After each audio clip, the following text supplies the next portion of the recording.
Hello everybody from Plant Reviews UK. Today is the 10th of April. I finished the allotment and back at home in my front garden. And in this video I want to talk about one of my absolute favorite bulbs, the very exotic looking Imperial Crown Imperial, also called Imperial Fritillaria of Kaiser's Crown. This is a plant belonging to the family Liliaceae, and it is native to a very vast area from Turkey, Iraq, Iran, and also from Afghanistan, Pakistan, northern India, and to the Himalayas. It is a plant that is also anyway widely cultivated across the world for its beautiful flowers that come in arranged in whorls around the central stem and are topped by some leaves, a little bit like a crown, and this is the reason because the plant is called Crown Imperial or Kaiser's Crown. The plant is also called in Iranian as Gol-e. I'm sorry for the pronunciation, I'm not sure if I called it precisely. Please obviously correct me for the pronunciation in the description below if you know how to pronounce it. Anyway, the Iranian name of Gol-e Begeriv or Begeriv, it means the crying flowers, and this is due to the fact that the flowers of the Crown Imperial are nodding and basically face downwards. They are a little bit like tulips, actually, like several medium-sized tulip, I would say, and indeed this plant belongs to the same family of the tulips, because the lily family Liliaceae includes not only fritillaries and lilies but also tulips indeed. And actually you can see I have here some orange tulip, and you can see actually the similarity of the shape in this kind of bell shaped. However, tulips obviously face upwards, while the fritillaries face downwards. Well, for coincidence, also the color looks pretty similar. Actually, the fritillaries in the wild have this kind of orangey red colors. However, several varieties are now known with different colors, including yellow. I will get back later in the video when I will talk about the different varieties available for these plants. The plant is quite tall. It's actually one of the tallest bulbs for the garden. It can grow up to a meter tall, and actually you can see here how tall is this plant, how tall is this fritillary. This is my biggest fritillary. It has actually also a very thick stem, this one. The other ones are a little bit narrower stems and are a little bit smaller, but still you can see how the fritillaries tower above the other bulbous plants I have, like daffodils and tulips. I'm sorry that some of the fritillaries have been bent down by the wind in the past few days. I had quite a lot of wind, so you can see these two are basically going in the direction of the main path. They have been basically kind of not knocked over, but displaced a bit by the wind. So before these very windy days, all the fritillaries were actually facing upwards, like this beautiful fritillary that is still untouched. Well, actually not untouched, but was able to stand the wind pretty well. About the plant itself, kind of resembles a lily for the main stem. Indeed, you can see from here that the base of the plant starts growing really like a lily. So you have several rounds of long leaves. Again, they are arranged in whorls, and they actually resemble quite well the lilies. I will show you at the back there. You can see I have some Asiatic lilies near the wall, and you can see how similar is the leaf arrangement on the stem with the Fritillaries. So we have this whorls of leaves around the stem, and it is quite striking that the stem actually is green like the leaves until the point when the leaves until the point when the leaves finish and then becomes quite black, and giving a very nice contrast of color with the flowers and the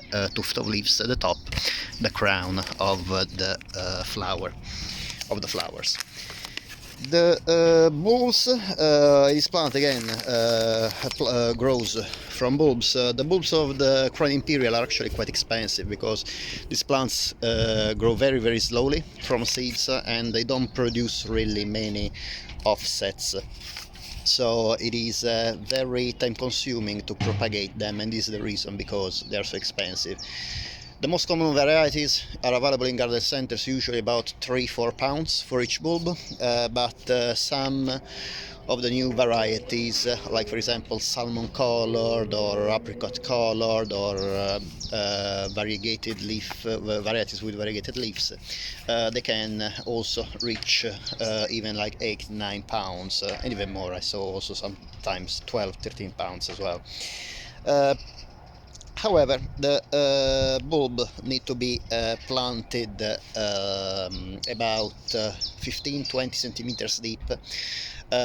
This is both because the bulb is very big. Usually you have to plant the bulb 3 times deeper than the diameter of the bulb, but also because the plant is very top heavy, so this gives more stability to the plant. And actually you can see the results, because I think I planted these bulbs not very deep, and the wind I had in the past days displaced the stems a little bit, as I said a few minutes ago. The flowers of the Crown Imperial bloom in spring. Today is the 10th of April, so we are in early spring, and actually some of my Crown Imperials are already fading, as you can see, while a few flowers are still still quite fresh in bloom.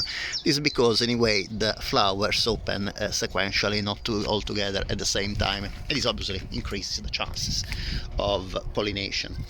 Fritillaries, like many other plants, don't really like to be self-pollinated, so to have a good production of seeds it's better to pollinate plants, 2 different plants rather than different flowers of the same plant, because some flowers have kind of a recognition against their own genetics, so if they recognize that they are pollinated by their own pollen, don't really produce seeds. And the fritillary, the Crown Fritillary, is not the only one having this problem. Many tulips also do not accept self-pollination to produce seeds, and they need to be pollinated by plants that have that are genetically different from them. About the leaves, as I said, they are very brightly green, except varieties that can be variegated in color, and the flowers usually are orange-red. They can be more towards red or more towards orange, according to the variety. This variety is kind of like orange, and this is called Aurora Fritillaria imperialis aurora, while this one is more red, so, and it's called Fritillaria imperialis rubra. There is also a yellow variety called Lutea with the yellow flowers, and these are the three most common varieties you can find in garden centers. However, there are some varieties that have like salmon color flowers or apricot color flowers or kind of lemon yellow flowers. Usually they are more expensive. About the pollination of this plant, unlike many other plants that are pollinated by insects, this one is actually pollinated by birds, and according to the information I found, the bird that usually pollinate these flowers is the blue tit. Basically the bird perch on the stem and drink the nectar from the flower, and actually the flowers have produce quite a lot of nectar. I'm trying to show you, actually I think in the tall Fritillaria I have, it is even easier to see the nectar droplets. The nectar droplets are at the base of the flower. Actually, I say actually too many times. You can see in the center of the flowers this 6 circles, and basically this is the place where the nectar, these are the nectaries of the plant where the nectar is produced. And sorry that my balance is a bit unstable, probably, hopefully it's better here. Let's see if I am able to focus, because sometimes with this mobile it's very difficult to focus. Okay, perfect. So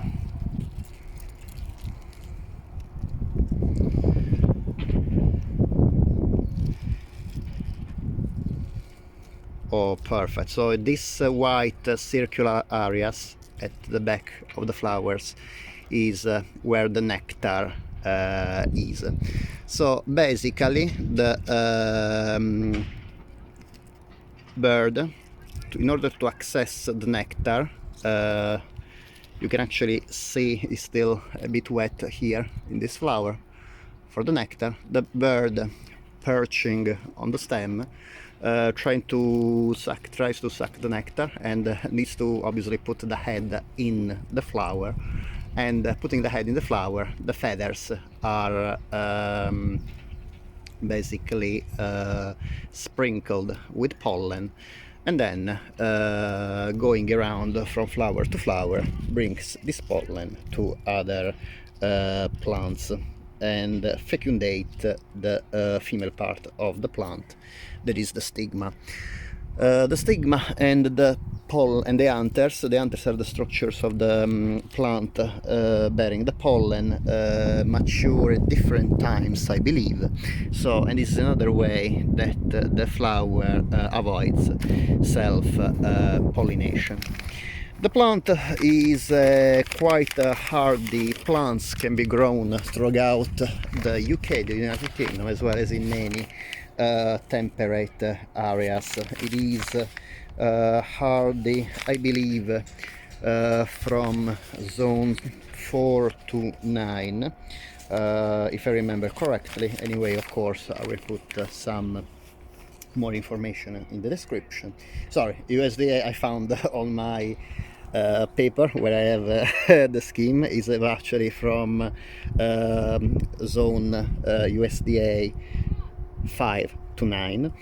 Can be cultivated outdoors, so it can be cultivated in a pretty wide range of climates, even pretty cold climates. The plant is needs to be planted in autumn, again usually between 15 and 20 centimeters deep, and it is the bulbs are characterized by a very distinctive odor, as quite a foxy smell that also is evident when the plant is growing, and also sometimes the flower also smell not that nicely. However, well, when you have it outdoors, usually it's not too bad, especially in windy areas like my front garden, where the smell tends to disappear, brought out by the wind. Very important, the exposure.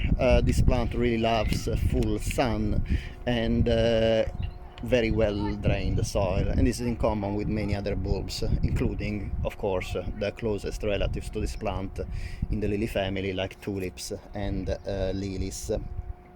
The plant starts growing in winter, blooming in spring. Again, today is the 10th of April, so we are in early spring in the United Kingdom, and usually tends to die down in late spring, so in summer goes dormant. And it's very important that the water is very well drained, because if you water the garden, for example, because obviously in summer there's many other plants that still need water, like roses that I have, if the water is not well drained, tend to get too much moisture, and this can actually cause the bulb of the Fritillaria to rot. And definitely, considering they are some of the most expensive bulbs you can find, it's not a great, it's not really great to lose for rotting such expensive bulbs. And on top of that, they are so beautiful, really, that you want to keep them for as many years as possible. About the history of the plant, this is a plant that has been very, very closely linked to the Iranian mythology and history.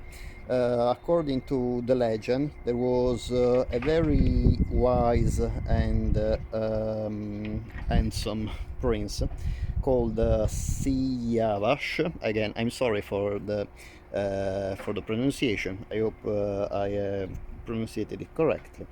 That was brutally beheaded by his jealous father-in-law, and when was beheaded, from his blood, some plants grew from the blood that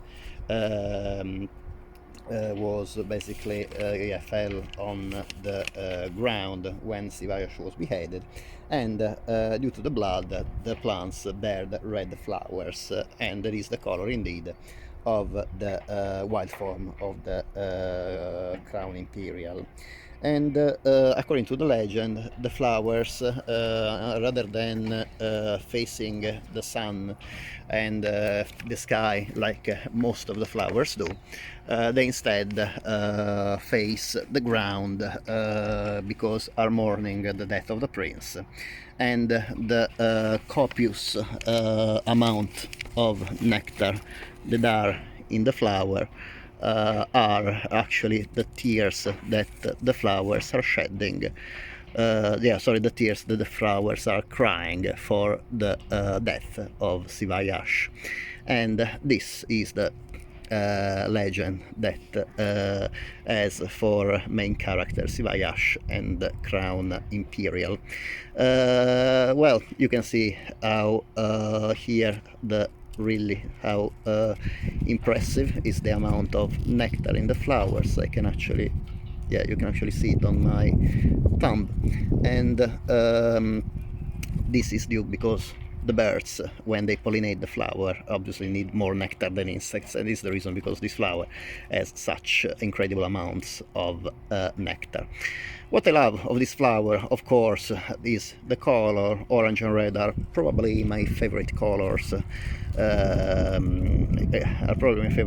So I always, as you can see in my garden, I really do love to have orange and red flowers. Even if now there is a tide of yellow and white, because my other passion, of course, are fragrant flowers, and daffodils, the Tazzetta daffodils, are really the best varieties for fragrance. And the varieties I planted here, Avalanche, Grand Soleil d'Or, Paper White Ziva and Bridal Crown, are all in shades of yellow and white. So this is the reason, because most of my flowers actually at the moment are yellow and white, but actually my favorite color is the bright orange of the bright orange red of the red Fritillaria, and of a few other flowers I have, like the tulips, indeed. Another feature about the history of the plant is that this plant is not only famous for the legend of Sivayash, but it's actually also portrayed in many of the archaeological sites of Iran, and this is the reason because the Crown Imperial is one of the symbols of Iran. And I think to have told you everything I know about this flower, and I hope about this plant really. I hope to not forget anything. Of course, if you think I've not explained something, please let me know in the description. Ask as many questions as you want, and of course we'll get back to you as soon as possible. And as usual, if you like this video and you would like, it would be great if you can please put like to this video, and if you like this video and the other videos on my channel, it would be great if you can please subscribe. It is completely free for you, but in this way, of course, you help me to promote my channel on the YouTube platform, and with your help I can be supported to make even more videos. Thank you very much for watching, and I hope to see you next time. Bye.